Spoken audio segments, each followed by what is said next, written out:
Shalom sahabatku, sebelum kita merenungkan kebenaran firman Tuhan di pagi hari ini, mari kita sama-sama berdoa. Bapa kami yang ada di sorga, kami mengucap syukur dan berterima kasih untuk pagi hari yang indah ini.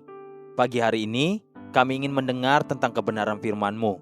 Biar kebenaran firman-Mu yang terus mengajar dan menuntun kami sepanjang hari ini. Amin. Pagi hari ini, kita akan merenungkan kebenaran firman-Nya dengan tema kesia-siaan. Mari kita buka Alkitab di dalam kitab 1 Raja-Raja pasal 13 ayat 1 sampai ayat 3 dan ayat yang kelima. Demikian firman Tuhan. Sedang Yerobeam berdiri di atas mezbah itu sambil membakar korban, maka atas perintah Tuhan datanglah seorang abdi Allah dari Yehuda ke Betel.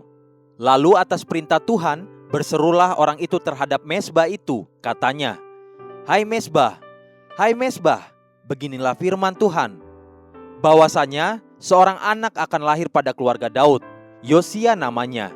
Ia akan menyembelih di atasmu imam-imam bukit pengorbanan yang membakar korban di atasmu. Juga tulang-tulang manusia akan dibakar di atasmu.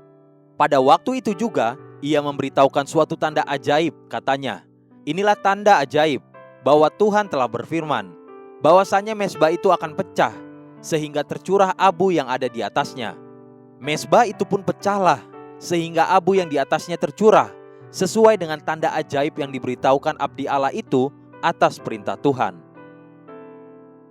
Jika ada hidup yang disebut sebagai kebodohan dan kesia-siaan, saya pikir hal seperti itu paling tepat dikenakan kepada Yerobeam.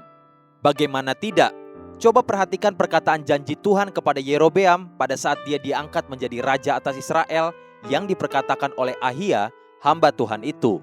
1 Raja-Raja pasal 11 ayat 37 sampai ayat yang ke-39. Demikian firman Tuhan. Maka engkau ini akan kuambil, supaya engkau memerintah atas segala yang dikehendaki hatimu dan menjadi raja atas Israel. Dan jika engkau mendengarkan segala yang kuperintahkan kepadamu dan hidup menurut jalan yang kutunjukkan, dan melakukan apa yang benar di mataku, dengan tetap mengikuti segala ketetapan dan perintahku, seperti yang telah dilakukan oleh hambaku Daud, maka aku akan menyertai engkau, dan aku akan membangunkan bagimu suatu keluarga yang teguh, seperti yang kubangunkan bagi Daud, dan aku akan memberikan orang Israel kepadamu. Dan untuk itu, aku akan merendahkan keturunan Daud, tetapi bukan untuk selamanya. Itulah janji Tuhan bagi Yerobeam sebelum dia diangkat menggantikan keturunan Daud, Rehabeam. Dua perkara yang sangat penting untuk diperhatikan. Yang pertama, Yerobeam tahu persis bahwa Tuhan menjatuhkan keturunan Daud dan memecah kerajaannya sebab keturunan Daud meninggalkan kasih setia kepada Tuhan. 1 Raja-Raja pasal 11 ayat 33 berkata, sebabnya ialah karena ia telah meninggalkan aku dan sujud menyembah kepada Asyitoret, dewi orang Sidon, kepada Kamos, Allah orang Moab, dan kepada Milkom, Allah Bani Amon. Dan ia tidak hidup menurut jalan yang kutunjukkan dengan melakukan apa yang benar di mataku, dan dengan tetap mengikuti segala ketetapan dan peraturanku, seperti Daud ayahnya. Namun sepertinya Yerobeam begitu bodohnya, sebab dia mengulangi dosa dan kesalahan yang dilakukan oleh keturunan Daud.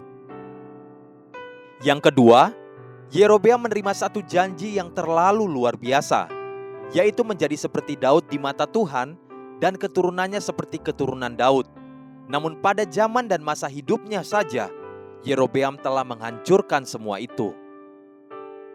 Yerobeam membangun 2 lembu emas untuk disembah bangsa Israel, karena takut jika bangsa itu pulang pergi ke Yerusalem untuk menyembah Allah di sana.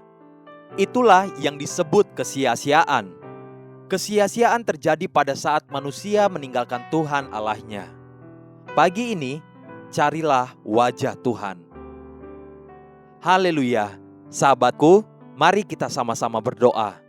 Terima kasih Bapa Surgawi, terus tuntun dan ajar aku untuk hidup benar di hadapan-Mu. Amin. Jesus loves you, and so do I.